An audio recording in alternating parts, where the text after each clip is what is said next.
Hey,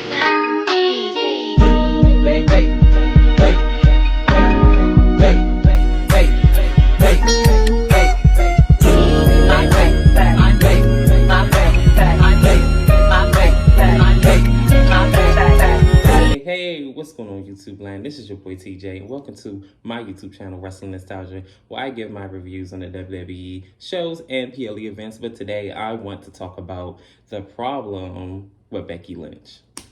So let's go ahead and talk about it. Becky Lynch has been in the WWE for I want to say over 10 years now. Been in the wrestling circuit probably going on 20 years.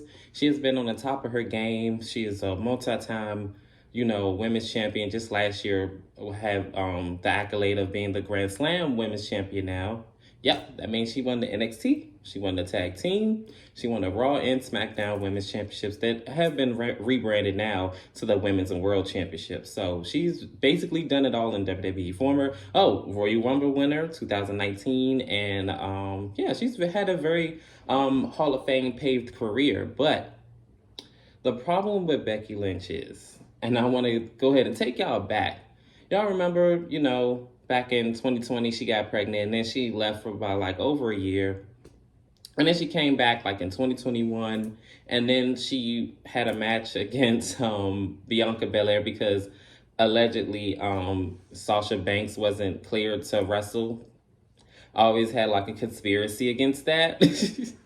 But anywho, it was supposed to be Sasha Banks versus Bianca Belair for the SmackDown Women's Championship at the time. But for whatever reason,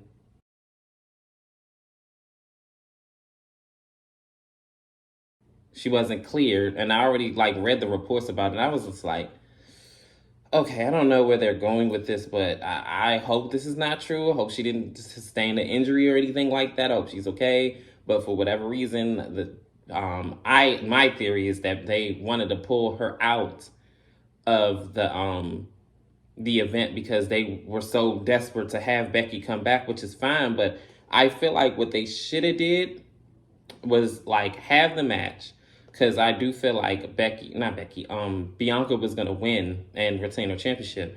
And then would have had her, Becky come out, and then they could have just had a stare off, and then that would have been the next feud. And even if you wanted her to lose the championship, at the next pay-per-view event, that would have been fine. But y'all rushed and shoehorned her into, this feud, and everybody wanted to see this match. Even Bianca herself, before she even got into WWE, back in WWE, Becky, that is, she said that she was, open to working with her. We all wanted to see that match. It's just the way that WWE did it. You had her come back. She beat up Carmella. Nobody wanted to see Carmella and Bianca again. Nobody wanted to see that match. Boo. Move out the way. So she beat her up or whatever. She's out the ring. And then I guess she challenges her for the women's championship. She goes to shake her hand, and then she ends up punching her, and then wind up 26 seconds later, 1, 2, 3, new women's champion. You talk about an anticlimactic comeback, and it was, for me, it was her trying to get that moment over. It was the greatest thing that ever happened in wrestling history. No, this sucked. This sucked. Okay, it sucked completely. Nobody asked for this. If you weren't ready to go in the ring, or if this was last minute and you didn't y'all didn't rehearse or whatever the case may be to go at least 10-15 minutes in the ring, if y'all were going to do this match, right, let's say if y'all wanted to go this avenue, what should have happened was if y'all wanted to turn her heel and she wanted to go heel, right? Why couldn't she just roll her up and use the tights, or use the ropes, the 1, 2, 3, and then she won the championship that way? After a 10-15 minute battle and back and forth, and then she's just flustered, they're both trying to go neck and neck, and it's just oh my goodness, this is the first time ever, oh, dream match, right? Why not do it that way? Why blemish? Oh, y'all almost ruined that woman's freaking career, having her be beaten in 26 seconds. Yes, Becky is one of the best women's wrestlers in WWE today. And I can't take that away from her. She has a very declarated, accomplishments like she has under a record. But at the end of the day, like, this should have never happened this way anyway. Like, it just would have made more sense for them to have like this big match and have like they had what a year later they had that match again or whatever, and it should have went that way. But Becky winning, if that's the route they were going some of the year prior, that's how they should have did it in the first place. But Vince McMahon for you, great booking guy, right? Yeah. So so that was the start of the problem with her. It was the way they ushered her in. Like, if she wanted to be heel, like, I'm not going to take that away. Like, right? She was an excellent heel. I'm glad that she did go down that avenue and everything like that. It was just the way they did it. And then the other problem with Becky, right? I know she does not want to hear this. Oh my goodness, because I think she's just now starting to. Okay, so she's starting to go cross into the Charlotte Flair territory where they just keep shoehorning her into like different like feuds that it doesn't make sense or where she belongs. Like, they shoehorned her into the SmackDown Women's Championship picture. And then, like, I don't know if you guys, I mean, it was just last year. Like, she wind up getting called into the War Games match last year at Survivor Series. Now, granted, yes, she is I guess you can always say that she was always going to be a 4-horsewoman or whatever. Like, I get that, but no, it really didn't make sense for her to be in that match because, for one, she was on Raw. They were on SmackDown feuding with, Damage Control. So she got shoehorned into that situation. So, like I said, they kind of teetered her into, like, like that Charlotte territory where they just going to keep, like, kind of just shoehorning her into, like, rivalries. Speaking of shoehorning her into rivalries, out of nowhere, Tiffany Stratton and Becky also feuded. And this was last year.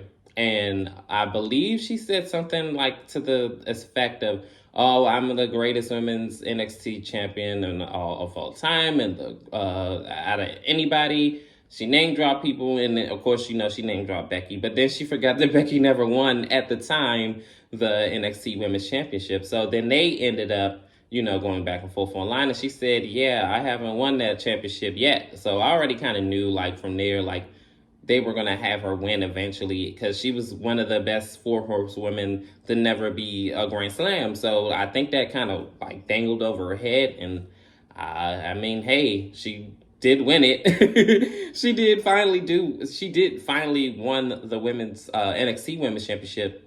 But at the same time, like I said, it kind of got shoehorned into there because it's like, aren't you on Raw? Like, how did you hop over here? But that was Tiffany's fault because she called for her. So, like Candyman, she showed up. But like I said, that's another situation where they kind of shoehorned her into that, like the storylines, and they'll just keep shoehorning her because I guess they have nothing else better. Like, for instance, they shoehorned her into that whole Trish Stratus storyline, right? The reason why I say they kind of shoehorned her into that is because she already was tag team champions with Lita. Becky was. And then, Trish Stratus, took Lita out, and then they ended up feuding. We all know, and I don't know, well, at least I know. Let me say that. I'm going to speak for myself, right? I know that, like, that was for Sasha Banks. Like, come on. Like, are you freaking serious? Like, Sasha been saying this since I don't know how long, but I know publicly, as far as for as long as I've been following her career, she already said that she wanted to work with Trish Stratus. Trish Stratus openly said that she wanted to work with Sasha as well. Like, that storyline really was for Sasha Banks. And to be honest, she would have did it more justice. I'm going to be real. I'm going to be honest. Yes, I am a fan of Sasha. I don't care. I said what I said. That storyline would have been better with Sasha in it instead of Becky.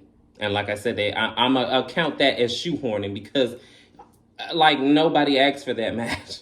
I remember, like, I think it was like 2 years ago or something like that. I think when they were in a house show in Stratus' hometown, and then they kind of like feuded a little bit or something like that. I forgot, but it's online. I remember seeing it. So, anywho's, I remember seeing that, and I was just thinking to myself, so they're gonna let every horsewoman in WWE have Trish Stratus except the one that actually really, really, really wanted that match. I'm not saying that none of them wanted it, but already you might as well. She said that she wrestled every horsewoman like out of the four of them, like all of them except Sasha, the one that actually really, really expressed like open gratitude that really want to work with her, and it was she first it was of course they were going to give her Charlotte, duh, because that's their golden girl. They gave her that match, and then but want to say it was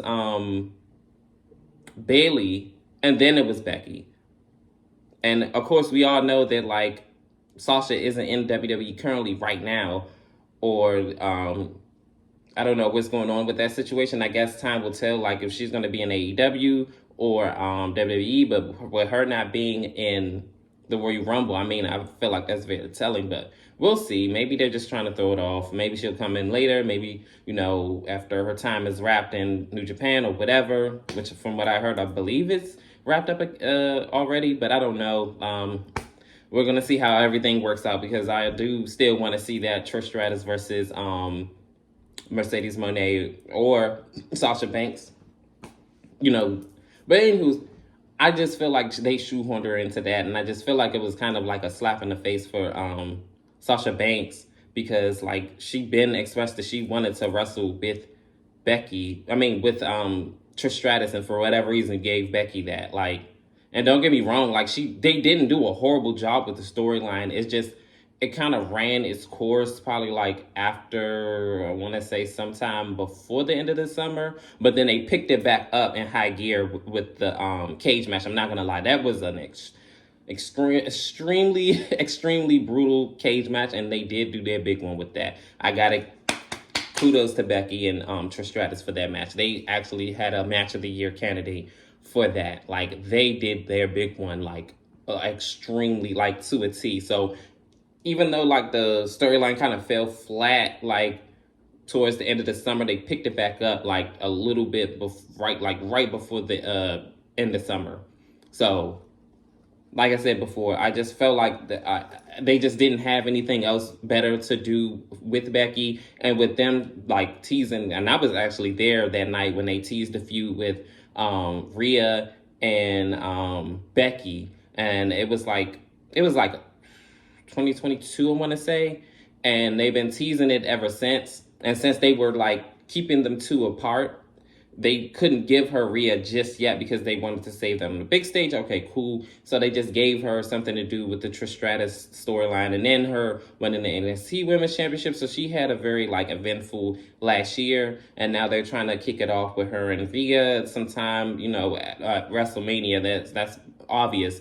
But like I said before, but the problem is Becky, it is the fact that like they're trying to like they're charting into that Charlotte Flair territory where she always like despised everything about Charlotte, as far as like her booking wise, and like how like arrogant and cocky she was, and then like she kind of turned around and kind of took that avenue as well. So it's kind of crazy like how everything came full circle. Now I don't know who it was, but I want to say it was Liv, and then I was like they had some type of segment or something. I don't know if it was Liv or maybe I read it somewhere that basically she's kind of like charting into those Charlotte Flair territories a little bit, where they're just shoehorning her and stuff and just giving her the championships.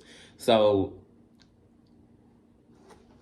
2 and 2 is equaling 4 here. So, like I said, I still have a lot of love and of respect for Becky, but I just hope that, well, it seems like they're starting to go with like a different avenue with her now. So they are trying to fix the problem where they're not shoehorning her into stuff, because I'm not going to lie, I was one of those people that didn't want to see her win the Royal Rumble. What was the point? Like, she already won 2019. So why would she win again and take another opportunity for a better, grander storyline, aka Bailey, the rightful winner? And I'm so glad she won.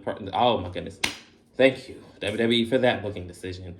So they did right with that. But like I said, I'm so glad that they're starting to fix the problem. Don't, I don't hate Becky or anything. I just feel like they were going into the Charlotte Flair territories with her. But they are starting to fix the problem. I believe they are going to have, Rhea and Becky at WrestleMania some way, somehow. I don't know if they're going to do an Elimination Chamber match and then, go from there. And then I guess she'll win that and then go on to face Rhea. I'm going to give my, predictions on who I think is going to win. But, I'm going to save that for another video. But, yeah, that actually wraps up for this, the problem with Becky Lynch video. Comment down below. Do you feel like there's no problem with her? Is a problem with her? Did you agree with anything I said? Comment down below. Like, share, subscribe, and all the other good stuff. Help me grow my channel. Thank you to all my subscribers that have, subscribed to my channel. I appreciate you guys. And peace. I'm out. Baby,